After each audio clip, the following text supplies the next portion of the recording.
Chapter 3 Ruling the Countryside Question Answers from Class 8 Subject Social Science Book Our Past 3. Let's recall. Question 1 Match the following. Ryot Answer Peasant. Second Mahal Answer Village. Third Niche Answer Cultivation on planter's own land. Next Ryoti Answer Cultivation on ryots lands.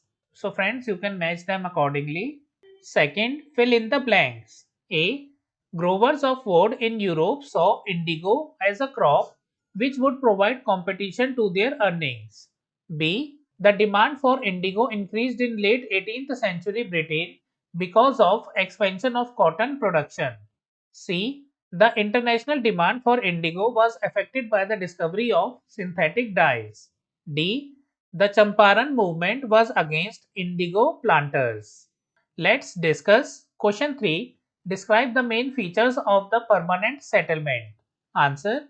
The permanent settlement system was a land revenue system introduced in 1793 by the East India Company.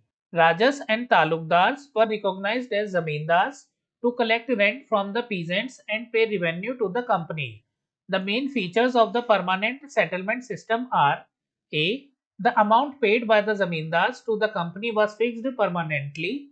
B. The Rajas were made the zamindars. C. Zamindars lost their right over the lands whenever they failed to make payments to the company. D. Exorbitant prices of land which zamindars had to pay to the company which they failed. Question 4. How was the mahalwari system different from the permanent settlement? Answer. Mahalwari system. Holt Mackenzie devised it and it came into effect in 1822. Permanent settlement was brought by Lord Cornwallis in 1793. Mahalwari system. The epicenter of the system was a village. Permanent settlement. There was no such epicenter. Mahalwari system. The estimated revenue of each plot within a village was added up to calculate the revenue that each village, that is Mahal, had to pay. Permanent settlement. The revenue was fixed that each zamindar had to pay to the company. Mahalwari system. The revenue was to be revised periodically. Permanent settlement. Revenue was fixed. Mahalwari system. The charge to collect the revenue was on the village headman. Permanent settlement.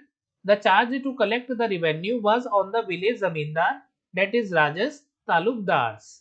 Question 5. Give two problems which arose with the new Munro system of fixing revenue. Answer.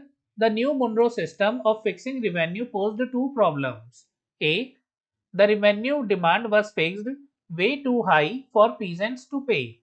B. Peasants were unable to pay the rent, which culminated in villages getting deserted.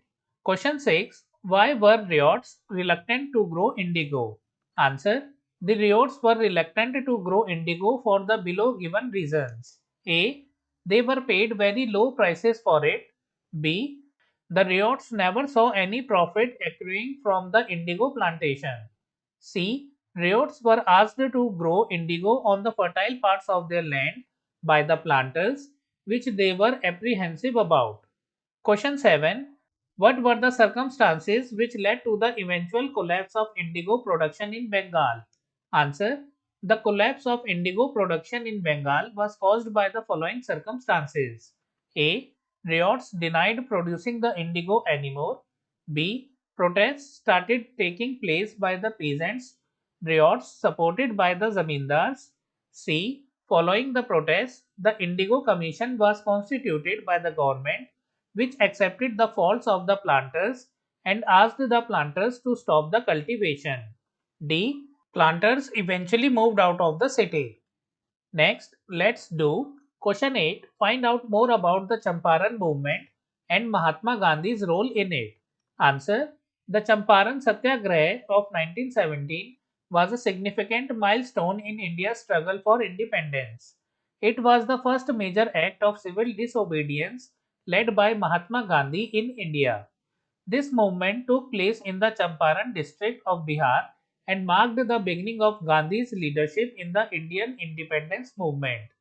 The success of the Champaran Satyagraha established Gandhi as a key leader in the Indian independence movement and demonstrated the effectiveness of non-violent resistance.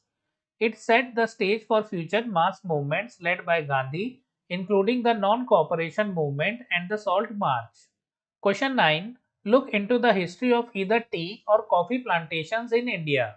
See how the life of workers in these plantations was similar to or different from that of workers in indigo plantations. Answer. Tea plantations in India began in the early 1800s with large scale cultivation starting in Assam and later spreading to other regions like West Bengal and Kerala. Workers on these plantations faced very tough conditions, including long working hours, low pay, and inadequate living facilities. Women, who make up a large part of the workforce, often received lower wages than men and lacked basic amenities like maternity benefits. Child labor was common due to the poverty and debt of the workers' families. Despite laws meant to improve conditions, such as the Plantation Labor Act, these were often not properly enforced, leading to continued exploitation and hardship for tea workers, much like those on indigo plantations during British rule. Friends, we have completed all these question answers from chapter 3, Ruling the Countryside.